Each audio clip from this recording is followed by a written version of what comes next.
thank you all, and thank you for making it to the end of the day with me. And welcome to the session, bringing back the open in open source. Rebuilding community after a lot of stuff went down. So I would like to set expectations and do a little gut check before we start. So by raise of hands, who here knows about the ownCloud products? Yeah, okay, cool, thank you. And who here has used it?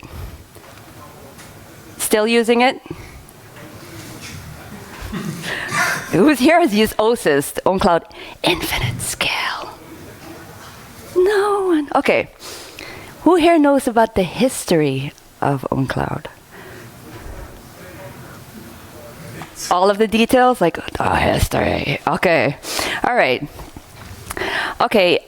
I'll go through some of it. I won't go too detailed because I figured we're at FrOSCon and a lot of people here might know the history better than I do and have even lived through some of it. So I also want to start so this might be a shorter talk and we'll do some talking in session, talking about some of the things that I've talked about. So I also want to preface this by saying I don't have all of the answers. This is not a playbook. This is not a how-to. You could even argue that this is a how not to, right? That this might be a session where you can learn from the mistakes of others as well for your own open source projects. And I would love to tell you that everything works now and everything will work out in the end. But honestly, the reality is that's just not what it is right now. It's still very much a work in progress. And it's still a balancing act of balancing community needs with everything else. So we're at FrOSCon. Let's talk about open source. I'm not going to give you the definition, don't worry. But let's talk about the open source guarantee. The definition itself generally talks a lot about licensing and distribution and rights. And these are very important things that makes us do what we do, right? But I would argue that for most of us, though, open source means something different. It means community. So my question is, what does it mean to you? Do you agree that it's more about the community or is it more about the licensing? Who here disagrees with what I said? That it's less to do about community? Okay. Because a project can satisfy everything in that official definition and still feel really closed for the people that use it and the contributors that are attached to it. So the license might be as permissive as it can be, but the contributors hold no power. There's no input, there's no feedback, right? The repo might be public, but no one has any idea what's happening behind closed doors with the engineering teams, for example. That might sound familiar to some of you. So let's give some context. Who am I? My name is Jordana Fung. I'm the open source and community manager at Kiteworks. I started in March of this year, so still very new and fresh. In that aspect, I've been working in open source. It says 15 plus years because every time I have to do a slide, I have to recount, and it started to make me feel old. So from now on, it's always going to be 15 plus years. It's been 15 plus years for a while, and we're not even going to count how long it's been 15 plus years. So, yeah. I've seen some stuff, right, within open source. But I've also seen the power of open source and the power of community and the amazing things we can accomplish together with these things. So during this session, I'll kind of be stating how I see things, what I learned, my viewpoints and opinions and beliefs. And just so you have an idea, this session has been a little bit hard for me. I've rewritten a lot of the things quite often to kind of that balancing act that I've been talking about. Because within my time within open source, I've had to balance my idealism, my passion for open source, with the real reality of funding and the role corporations play in that. Because to keep it sustainable, to keep open source sustainable, we need funding, right? Contributors need to be able to live and ideally thrive while doing this work. So let's quickly talk about corporate-backed open source. We'll do, yeah. A lot of you know a lot of this already, so I'll go through it relatively quickly. You have single vendor OSs. So one company holds all of the trademarks, the commit rights, all of that stuff, the copyright. And it has some pros and cons. They can make the decisions, they can move fast. One company holds the roadmap, the decisions, and you have one company that can sign the contracts, right? If you're an enterprise customer, if you're government, you have somebody accountable. However, the roadmap is usually whatever pays the bills, and community input is not always as high in there. Another thing is the license can change overnight when one company holds that power. And these ones I've listed is where the licensing changed. And you'll recognize that ownCloud is also on there. So, yeah. And another thing, the project's fate is tied to that company. If that company gets acquired, oh God, if the company is pivoting, if it gets bankrupt, all of that, the project really influences the project in a very, very real way. So when licensing changes and the community is not happy about it, usually stuff happens. And one of these things that can happen is foundation hosted and vendor neutral backed open source projects, governance. So the trademark and the decision making is in the foundation. It lives there. It lives in a nonprofit usually. But some of the cons is the developers still need to be paid. The contributors still need to be paid. And that usually happens through other companies. And usually only a handful. The decisions are slower because usually you have a committee. And it says, no single company can unilaterally change things, so that's great. But you will always have some companies that do have more influence than others. That maybe has to do with funding, how many developers they actually pay and put into this to work on the project. So those last two, OpenTofu and Rocky Linux, are some of those examples. So HashiCorp changed their license in 2023, where the community wasn't really happy about. And the response was OpenTofu, which was donated straight into the Linux Foundation and later to the CNCF. And they governed it with a multi-vendor technical steering committee, so that this can never happen again. There's no one company that can change the licensing again because it's so spread out. And Rocky Linux had the same. Red Hat shifted CentOS from a stable downstream and rebuilt it to an upstream in December 2020. And the community's answer was Rocky Linux, which was built by one of the CentOS founders. And it was wrapped in a nonprofit exactly for the same reason. So there's not one company that can change and unilaterally make decisions like that again.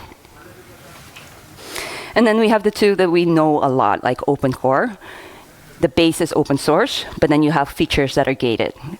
For example, in an enterprise paywall. Pros, funding. One of the big cons is community-created features can end up behind that paywall if it's not clearly chartered that that's not allowed. And we've seen that happen, unfortunately. Some of the examples, ownCloud Classic, our PHP version of ownCloud, is OpenCore. Was OpenCore. And then you have corporations who sell a service based on that open source project. You get the funding through services.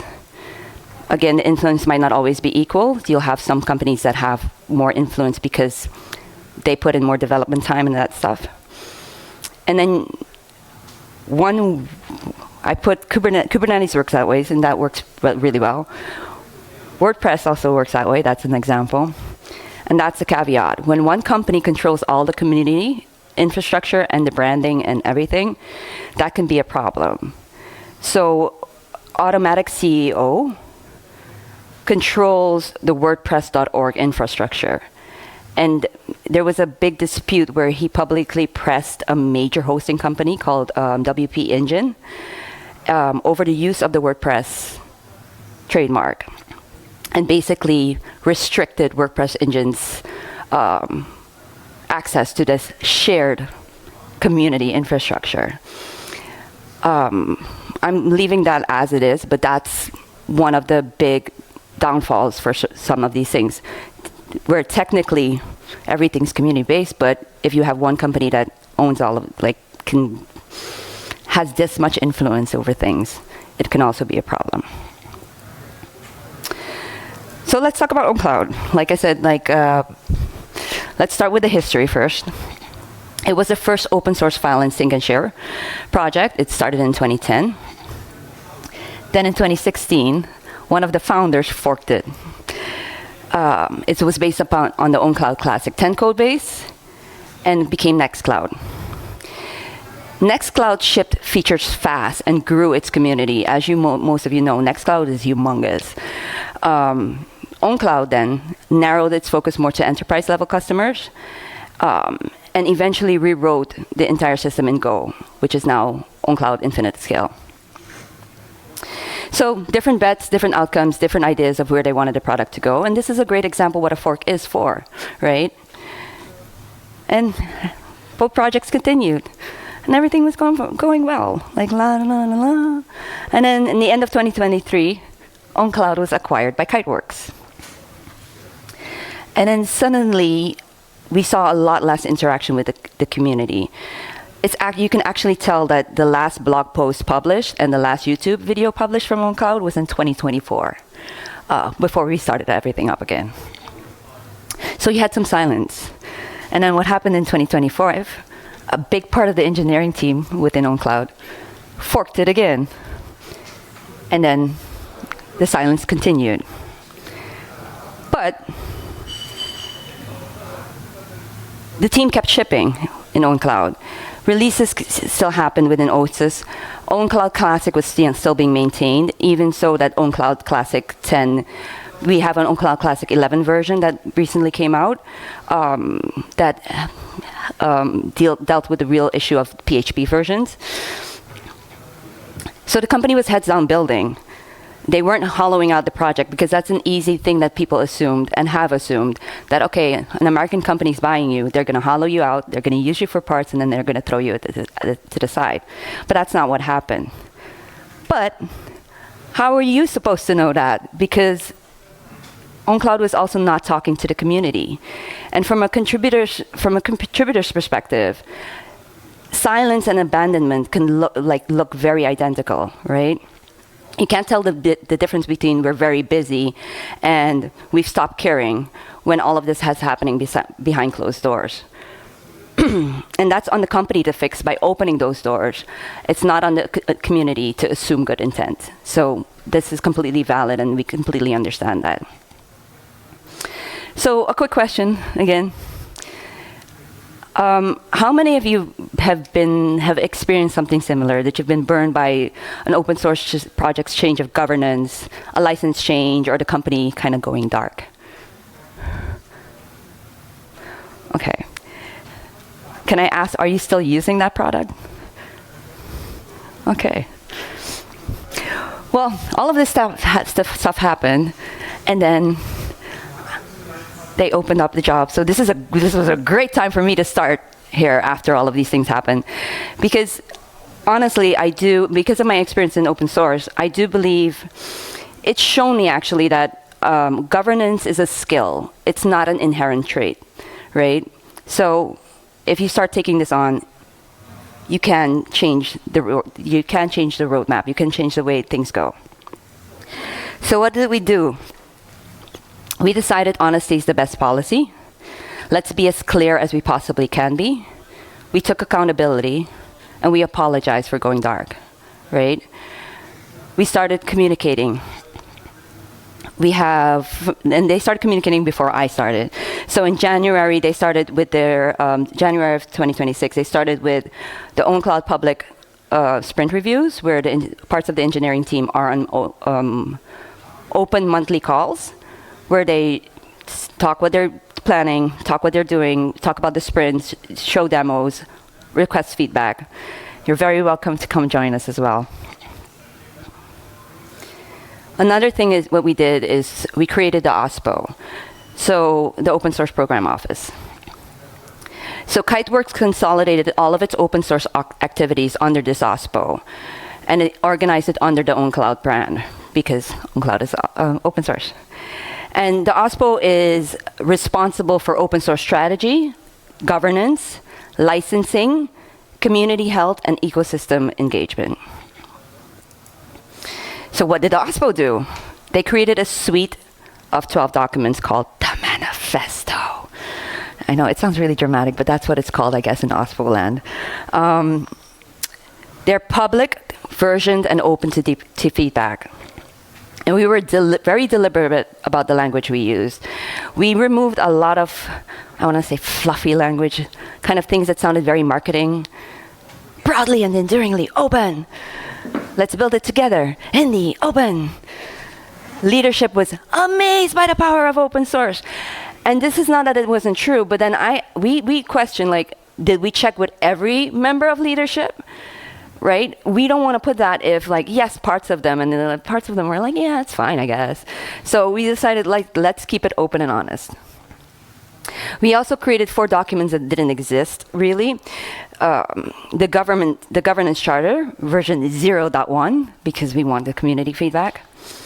An AI assistant contribution policy, because AI is part of the ecosystem right now, and we need to know how to tackle that. And we want to be deliberate about yes, we're welcoming it, but this is how we would like it to go, so that it is manageable and open.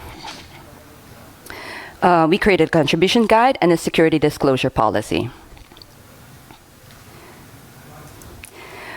We also killed our contributor license agreement, which required full copyright. So it was basically, you write the code, the company owns it. And this is how I said that ownCloud also changed their licensing. We retired it for new contributions from May 5th of 2026, which is when the OSPO launched. And we replaced it by the Developer Certificate of Origin, which basically means you keep your copyright. It's the same simple process, but you keep your copyright. And I mentioned ownCloud was able to change their license, and that's because we had a CLA.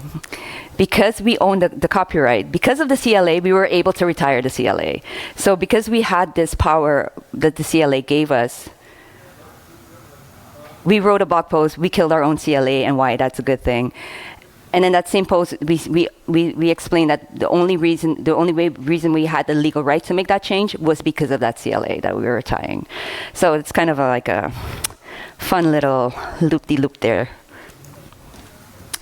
The governance charter really clearly specifies the roles. We have contributors, reviewers, maintainers, and we have the OSPO. What does the OSPO do? It sets policy.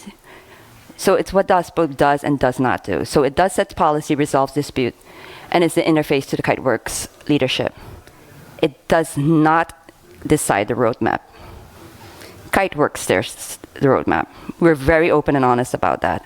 However, we are saying the roadmap is public, the reasoning behind it is explained, and the community has real channels through the OSPO, for example, to give pushback on that roadmap. Another thing I'm excited about is the Community Advisory Board that we want to launch Q4 of this year. We'll have 5 to 9 members drawn from external contributors, international users, technology partners. We'll have 12-month terms, quarterly meetings with the OSPO. Everything's happening in public. And again, what it does and does not do, it advises, it doesn't decide, right? It's a formal channel on the record. And if the OSPO ignores its input, that's visible because everything is public. So looking back at those corporate-backed open source examples, the governance, we have a few hybrids. Drupal is kind of a hybrid where I come from Drupal land as well, where they kind of they have more than one pattern. So for example, ownCloud now is a single vendor, but they have we have a charter. We have an advisory board. So we're not necessarily in one of those other ones. We're kind of a hybrid a hybrid thingy. So some of the pros and cons, we have the funding because it's a company, and that company is also sponsored by Kiteworks, but we also have customers. There's accountability to the community, well, because we're doing all of this in the open, and we're asking for feedback, but there's also an accountability to vendors and what we talked about, governments that need an actual company to sign contracts with. The cons is the business risk, what we talked about. If the company, if Kiteworks gets bought over, if that goes bankrupt, that is, again, a real big influence on the project itself. And then we have the roadmap. Kiteworks steers it. If one of the customers, the paying customers, wants something, that might take preference over community, what the community wants sometimes. So what now? What are lessons learned? Basically, what it boils down to is, I ran through this. What it boils down to is, we need community and openness, right? It's a part of who we are as humans, but also it's a part of open source. And that's the beauty of open source. It creates this opportunity for learning, for growing, for collaborating, and that increases diversity of thought, which again makes your project stronger. And open source then makes it much more resilient. So one of the biggest lessons learned is have processes and strategies in place to ensure the sustainability of your project and have succession management. Like a very simple thing we had to struggle with is a social media account. Like this is the social media accounts for ownCloud. We only just got them back because they were tied to people's email address, to one person. So for just a simple thing as having a distribution list where multiple people are on, like, just like some of these little processes that in the moment might not seem like a big deal, but can be a very real thing, because then we were like, okay, we want to talk to our people, but we're locked out of the social media accounts, for example. Like, we couldn't answer when somebody was asking questions from like ownCloud then. Another thing is to be open and communicate honestly, even when the decisions are not final, even when it's still murky, even when you're not sure exactly what's going to be happening. Start talking, because that community feedback is also important and can help you steer and make those decisions. You know, nobody's expecting perfection. Nobody's going to assume you're always going to get everything right, nor should we, right? But it is about this openness and having these conversations that matter. And that's one of the beauties of open source, right? Working in the open, getting feedback, giving feedback, working together to resolve issues, and pivoting when needed, also known sometimes as forking, right? And one of the examples what ownCloud has done is, for example, we have the ownCloud forum on Discourse, and because of resource and overhead, we were thinking about pivoting or changing that to GitHub discussions. But before we made any decision, we decided, let's talk to the community about it. It may have also been biased because we were asking it in that exact Discourse forum. And we got a lot of really good feedback and reasons why they didn't only want GitHub discussions. So we paused that. We said, all right, no decisions are going to be made now, because we want to meet the community where they are. And that right now, they're on Discourse and they want to stay on Discourse. So, what now? We want to know what you think. We want you to hold us accountable. We want your ideas, suggestions, and feedback. We are genuinely open and really want to hear these. So, you know, join our public sprint reviews. If you're interested in joining the community advisory board, please let us know. We want ideas and feedback, not just on the product, but on the OSPO, on how we're handling things now and how we're doing things, and if the direction we're going makes sense or not. Okay, thank you.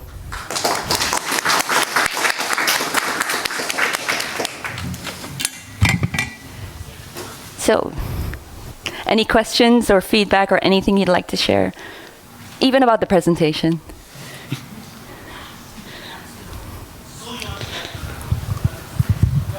Hello. Hi.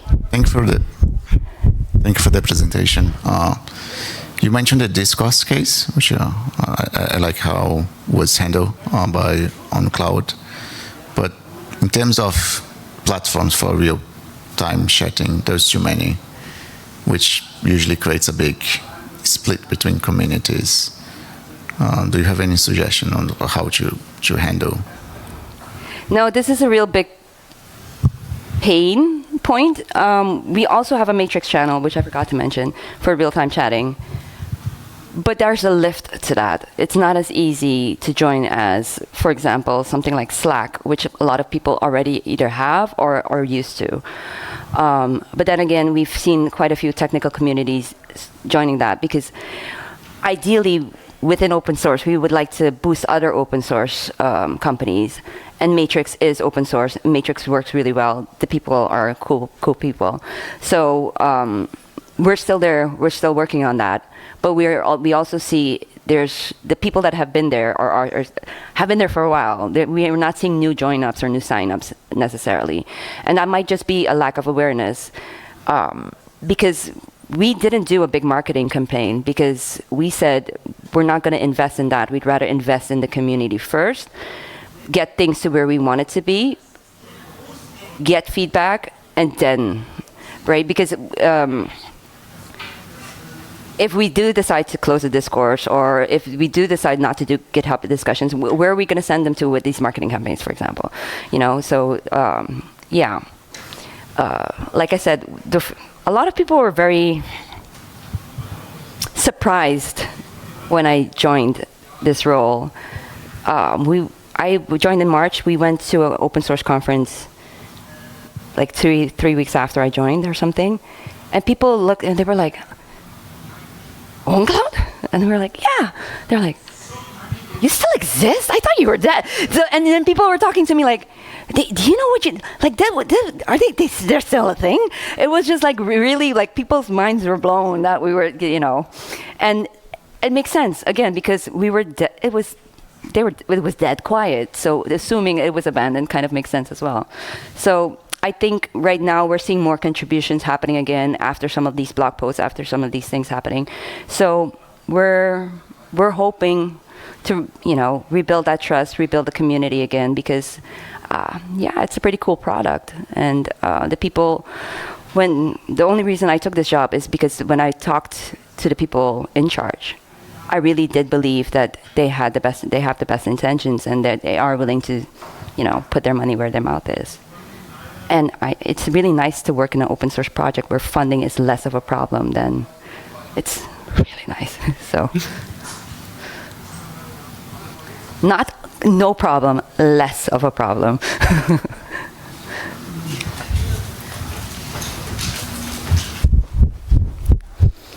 Thank you for your question. Yeah, please don't integrate Slack, or please don't use Slack. The messages disappear after a while.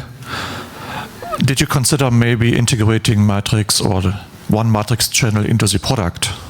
We have a Matrix ownCloud chat. The engineers are all in there as well. No, I mean directly integrated into ownCloud. Oh, yes. This is a thing we are working on. So we have this whole new Web Extensions API to be able to integrate all of these things easier. So yes, this is definitely something we are... Onboarding in Matrix is a bit of a problem, so yeah, that would be nice. Thank you. But I didn't really answer your question of like, but because I don't have a solution, because this is a pain point for a lot of projects everywhere, especially when they're starting, and especially like us when we're rebuilding. But that's what we've been doing. We've been asking the community, what do you want? And a lot of it's been silence until we said, okay, well, we're going to go to GitHub discussions. And people are like, oh, no, don't do that. And we were like, okay. So maybe we should just publicly say, okay, we're going to go to Slack, and then we'll get a good big people saying like, no, use this tool instead. And then we know.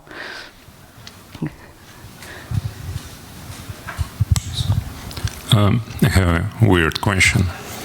Does 79 cents for mobile app really steer people into Enterprise Edition? Is that the ownCloud Classic? Yes. No, it's not Classic. It's your current offering. Kiteworks? ownCloud.com/find the right edition. It says that mobile app is 79 cents. All right, so the website, I should have started with that. The website is horribly out of date. I told you there's a lot of work that still needed to be done. The website needs to be completely redone. Okay, because I understand the enterprise features, like auditing, things like that. But mobile app, it's cheap. I think that might have been based on Classic as well when we had that open core. No. It's not Classic. It's actually one of the reasons why we initially migrated into Nextcloud and never migrated back, because for Classic and Nextcloud app is available, and it's just not feasible to buy it for everyone unless you go like with Enterprise Edition with some bulk purchases, things like that. So that's what I mean. It might be the Classic version. I'm not completely sure about that, but I'll check it, and I'll check what the reasoning is and what we might need to change there. Because I know the OSIS, the ownCloud app for Android that's talks to OSIS is free, is there, works. I recently had to write a release note type of thing. Not a release note, a blog post about a release. And that's unpaid. Okay, thanks. Free, not unpaid, free. But the reasoning for that, I'll ask about it though. Thank you. I'm curious, how is Kiteworks bound to the manifesto? Is there like anything legally binding about it?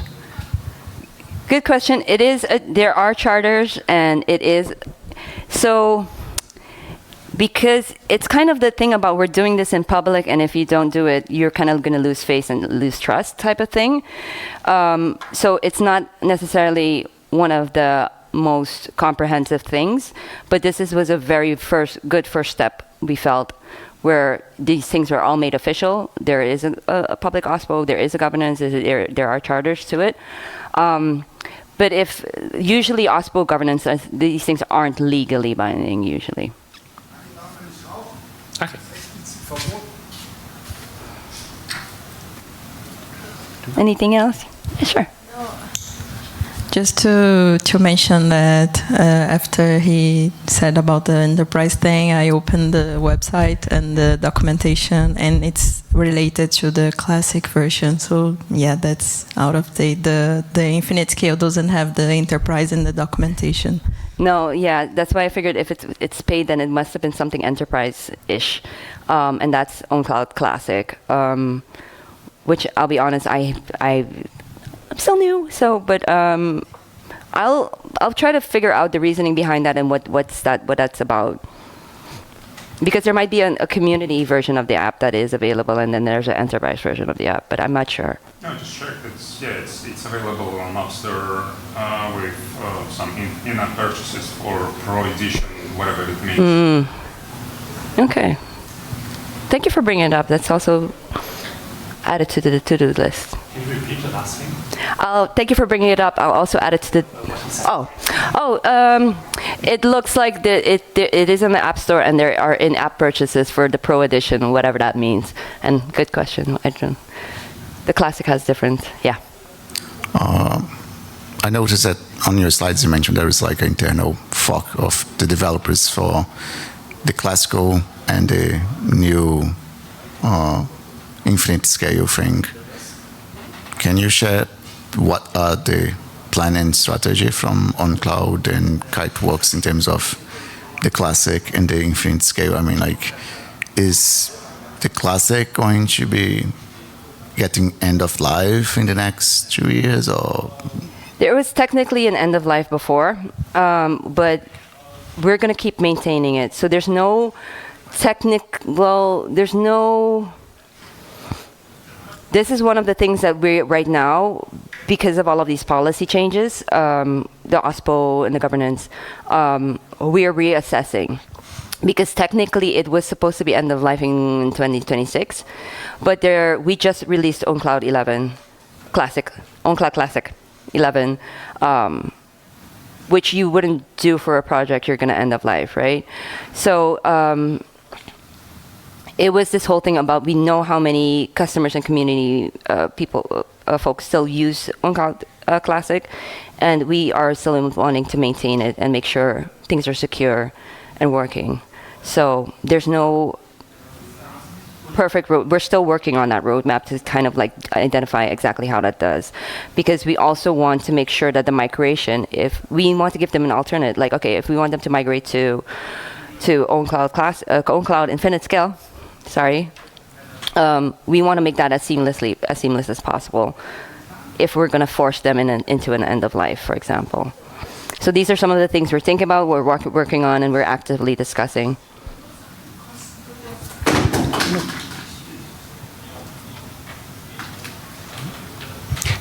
Do you happen to know the reason why Kiteworks bought ownCloud in the first place?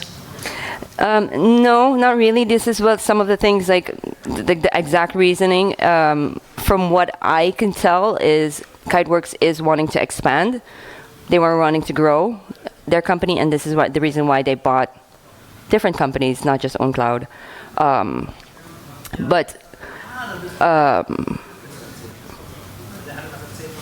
ownCloud is, like, Kiteworks is now also going to be using some of the ownCloud Infinite Scale software in their product. So still keeping, just not like grabbing it, like, you know, it's, how do I say this properly without, they are going to be using parts of like the ownCloud base system, the OSIS-based system be integrating it into their products, just like how we use, how every software generally, even if it's closed source, also use open source projects as well within their projects, within their frameworks. So that is, I'm not going to say that's the reason, because they didn't do it until they're doing it now. But yeah, the exact reasoning, that's for other people. I have no idea, but I do know like they were purchasing companies to be able to, for Kiteworks to grow.